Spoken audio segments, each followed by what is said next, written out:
नमस्कार दोस्तों, आज हम एक ऐसी मूवी के बारे में एक्सप्लेन करने जा रहे हैं जो एक जबरदस्त एक्शन और एडवेंचर से भरपूर है, जिसका नाम है Furiosa a mad max saga. ये कहानी शुरू करने से पहले हमें कुछ बातें ध्यान देना जरूरी है। ये कहानी 2015 की film mad max fury road का प्रीक्वल है, जो हमें फ्यूरियोसा के जीवन के पहले पहलुओं को दिखाती है, उस समय की कहानी को उजागर करती है जब फ्यूरियोसा युवा थी। ये फिल्म उनकी यात्रा की शुरुआत, उनके संघर्ष और स्वतंत्रता के लिए उनकी लड़ाई को दिखाती है। हमें ये समझने का मौका मिलता है कि फ्यूरियोसा कैसे एक ताकतवर योद्धा बनी और कैसे उन्होंने अपने जीवन में कई मुश्किलों का सामना किया। अभी इस मूवी को पहले पार्ट की तरह समझाने की कोशिश करता हूँ और इसके बाद दूसरे पार्ट में जो 2015 में आई थी मैड मैक्स फ्यूरी रोड, उसे एक्सप्लेन करने की कोशिश करूंगा। इस फिल्म का पहला सीन हमें एक खतरनाक और बर्बाद दुनिया में ले जाता है, जहाँ चारों ओर मौत और संघर्ष का माहौल है। दरअसल ये दुनिया एक भीषण न्यूक्लियर वॉर के बाद की है, जहाँ इंसानों के लिए जीना लगभग नामुमकिन हो चुका है। चारों तरफ तबाही का मंजर है, जमीन बंजर हो चुकी है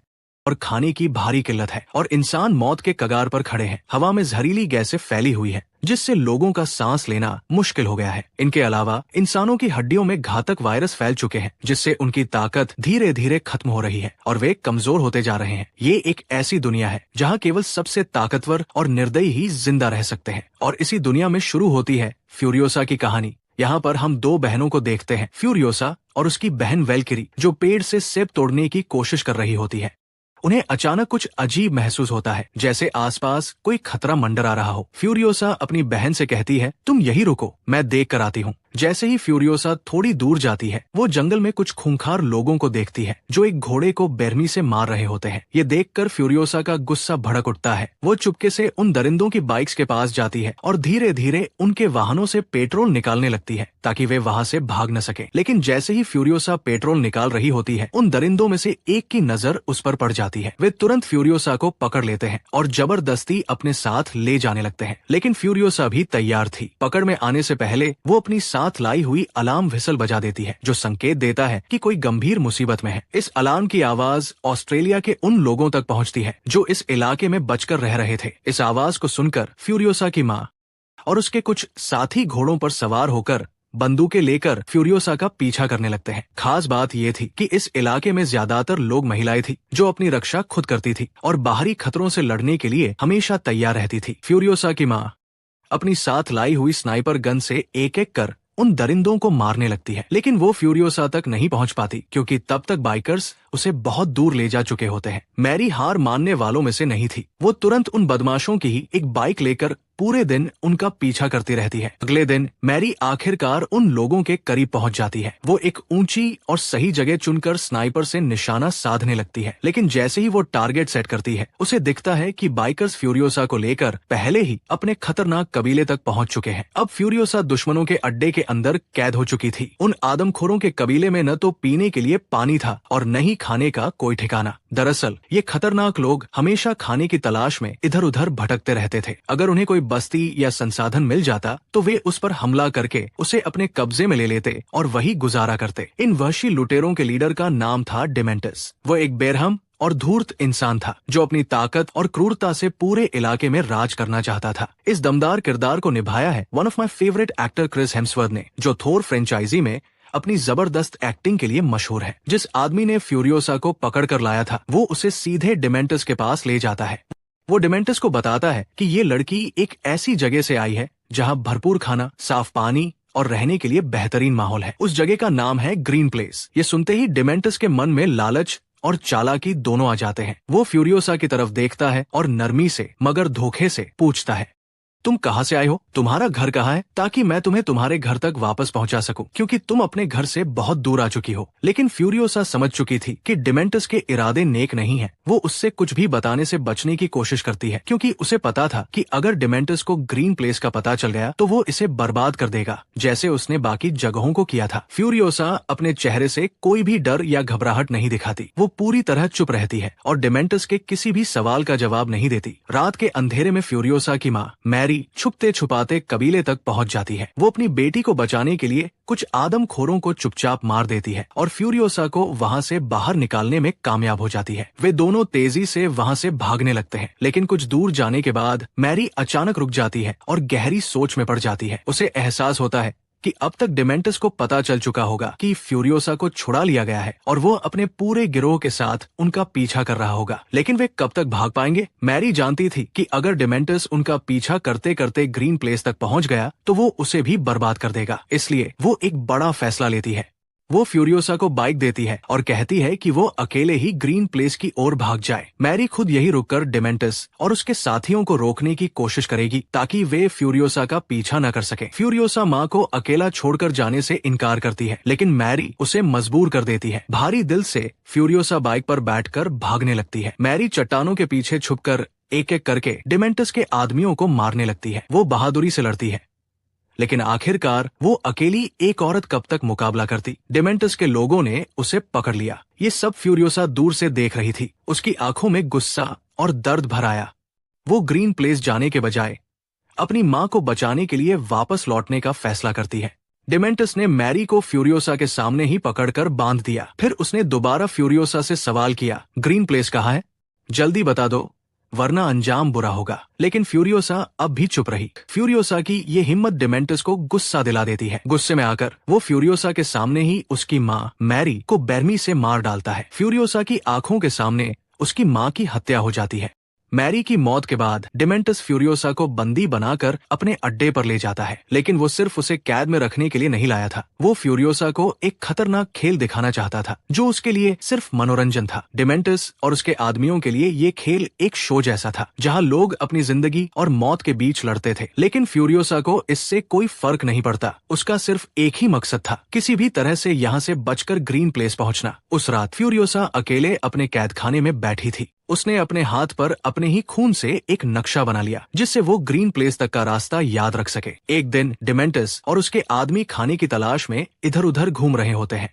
उन्हें रास्ते में एक लड़का मिलता है जो बेहद कमजोर दिखता है। उसकी हड्डियां पतली और नाजुक थी क्योंकि वो उन लोगों में से था जिनके शरीर में घातक वायरस फैल चुका था। डिमेंटस उसके पास जाता है और गहरी आवाज में पूछता है, तुम कहाँ से आए हो? वो लड़का धीरे से जवाब देता है, मैं सिटाडल से हूँ। अब सिटाडल क्या है, चलिए इसे थोड़ा समझते हैं। सिटाडल 3 बड़े डिवीजन में डिवाइड है। एक है बुलेट फार्म। ये वो जगह है जहाँ गोलियां और हथियार बनाए जाते हैं। जब भी लड़ाई होती है तो यहीं से गोलियों की सप्लाई की जाती है। दूसरा गैस टाउन, यहाँ पर फ्यूल तैयार किया जाता है जिससे गाड़ियां और वाहन चलते हैं। और तीसरा सिटाडेल, ये पूरा साम्राज्य इमोर्टन जो के नियंत्रण में है। वो यहाँ का सबसे ताकतवर लीडर है जिसके पास पानी, रिसोर्सेज और एक विशाल आर्मी है। उसके लोग उसे देवता की तरह पूजते हैं। इमोर्टन जो के साथ जो ये सफेद रंग के लोग होते हैं, उनकी हड्डियों में एक घातक वायरस होता है जिसकी वजह से वे बहुत कमजोर होते हैं। जिंदा रहने के लिए इन्हें ताजा इंसानी खून की जरूरत होती है। इन लोगों को वॉर बॉयज कहा जाता है। ये पूरी तरह से इमोर्टन जो के प्रति वफादार होते हैं और उसके एक आदेश पर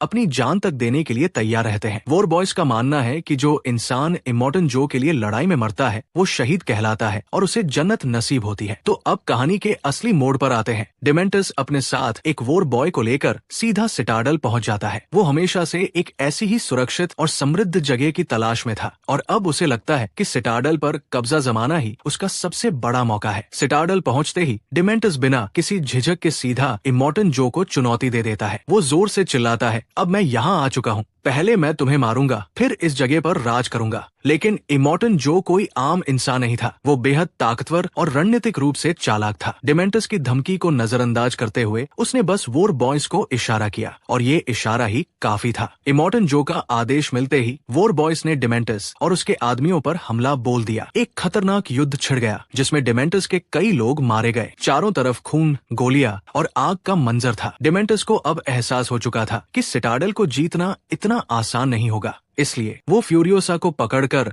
वहां से भाग जाता है। जब डिमेंटस को एहसास हुआ कि सीधे तरीके से सिटाडल पर कब्जा करना संभव नहीं है तो उसने एक नई प्लानिंग बनाई। उसने सोचा कि इमोर्टन जो को फ्यूल और बुलेट के लिए गैस टाउन और बुलेट फार्म की आवश्यकता होती है। यदि इनमें से किसी एक डिवीजन पर कब्जा कर लिया जाए तो सिटाडल की शानोशपुकत का लाभ उठाया जा सकता है। प्लानिंग के अनुसार अगले दिन जब इमोर्टन जो की ओर से फ्यूल के लिए जो ट्रक आते हैं, डिमेंटस उन्हें अपने कब्जे में ले लेता है और गैस टाउन के लीडर को पकड़कर सीधे सिटाडल पहुंच जाता है। डिमेंटस सीधे इमोर्टन जो से डील करता है, यदि तुम्हें गैस टाउन से फ्यूल चाहिए तो मुझे बहुत सारा खाना और दूध देना पड़ेगा, वरना मैं गैस टाउन को उड़ा दूंगा। न मैं लूंगा न तुम्हें लेने दूंगा। उस समय गायों का दूध उपलब्ध नहीं था, इसलिए लोग प्रेग्नेंट लेडीज से दूध निकालकर बेचते थे। इमोर्टन जो को डिमेंटर्स की ये शर्त पसंद नहीं आई, लेकिन मजबूरी में उसे स्वीकार करना पड़ा। इसके बदले में वो फ्यूरियोसा को वापस ले लेता है। इमोर्टन जो अपने एम्पायर को बनाए रखने के लिए स्वस्थ उत्तराधिकारियों की आवश्यकता महसूस करता था। इस उद्देश्य से उसने कई लेडीज को कैद में रखा था। ये सभी लेडीज शारीरिक रूप से स्वस्थ और सुंदर थी, जिनमें कोई बाहरी विकृति या कैंसर के लक्षण नहीं थे, जो उस समय की आबादी में आम थे। दृश्य बदलता है और हम देखते हैं कि फ्यूरियोसा हर समय यहाँ से भागने की योजना बना रही है। एक रात इमोर्टन जो का बेटा रिक्टस इरेक्टस फ्यूरियोसा के पीछे पड़ जाता है। उसका इरादा फ्यूरियोसा के साथ जबरदस्ती करने का था, इसलिए वो चुपके से फ्यूरियोसा को वहाँ से बाहर ले जाता है। लेकिन फ्यूरियोसा भी चालाक थी। जैसे ही उसे मौका मिलता है, वो रिक्टस से बचकर भाग जाती है और एक क्रेन के नीचे छिप जाती है। सिटाडल में वॉर बॉयज, जो गंभीर बीमारियों से ग्रस्त होते हैं, जीवित रहने के लिए स्वस्थ इंसान के ताजे खून की तलाश में नियमित रूप से मिशनों पर जाते हैं। एक बार जब एक क्रेन में एक गाड़ी फंस जाती है, तो फ्यूरियोसा उनकी मदद करती है। उसकी बहादुरी देखकर एक व्यक्ति उसे क्रेन ऑपरेटर बनने का प्रस्ताव देता है। फ्यूरियोसा ने लड़कों जैसे कपड़े पहने थे, इसलिए किसी ने उसको नहीं पहचानी। धीरे धीरे समय आगे बढ़ता है। यहाँ पर ये लोग एक ऐसा ट्रक बनवा लेते हैं जो बेहद मजबूत होता है और खतरनाक हथियारों से लैस होता है, क्योंकि गैस स्टेशन और बुलेट फार्म जाने के रास्ते में अक्सर कई गैंग उन पर हमला कर देते हैं। इस ट्रक को चलाने वाला एक अनुभवी ड्राइवर होता है, जिसका नाम जैक होता है। वो कई सालों से ये काम करता आ रहा है। फ्यूरियोसा एक योजना बनाती है कि वो किसी भी तरह इस ट्रक में शामिल होगी, लेकिन रास्ते में ही चोरी छिपे उतरकर ग्रीन प्लेस की ओर निकल जाएगी। योजना के अनुसार फ्यूरियोसा ट्रक पर चढ़ने में सफल हो जाती है, लेकिन सफर के बीच में ही एक खतरनाक गैंग ट्रक पर हमला कर देता है। इस हमले में जैक के साथ मौजूद मैकेनिक मारा जाता है, लेकिन फ्यूरियोसा बहादुरी से जैक की मदद करती है। ये देखकर जैक को एहसास होता है कि ये लड़की सिर्फ एक आम यात्री नहीं, बल्कि बेहद साहसी और हुनरमंद है। हालांकि फ्यूरियोसा को सिर्फ अपने मकसद से मतलब था, उसे ग्रीन प्लेस जाना था। जब वो रास्ते में उतरने की कोशिश करती है, तो जैक उसे रोक लेता है और कहता है, जहाँ तुम जाना चाहती हो वो यहाँ से बहुत दूर है, तुम्हें एक गाड़ी की जरूरत पड़ेगी। और रही मेरी बात, तो मेरे सभी साथी मारे जा चुके हैं। मुझे अब अपनी जिंदगी नए सिरे से शुरू करनी होगी। अगर तुम चाहो तो मैं तुम्हें वहाँ तक पहुँचा सकता हूँ। जैक की बात सुनकर फ्यूरियोसा उसकी बात मान लेती है और ट्रक में को ड्राइवर बन जाती है। लेकिन उसका असली सपना अब भी ग्रीन प्लेस ही था, बस इंतजार था सही समय के आने का। सीन शिफ्ट होता है, जहाँ जैक और फ्यूरियोसा अपने लोगों के साथ बुलेट फार्म की ओर जा रहे होते हैं। यहाँ का माहौल बहुत खराब होता है, क्योंकि यहाँ खाने और पानी की सही व्यवस्था नहीं होती। ये लोग इमोर्टेंट जो से एक मुलाकात की मांग करते हैं, ताकि अपनी समस्याओं पर चर्चा कर सकें। फिर वे लोग गैस स्टेशन पहुँचते हैं, जहाँ का लीडर डिमेंटस होता है। डिमेंटस थोड़ा पागल स्वभाव का होता है और उसकी मैनेजमेंट बहुत कमजोर होती है।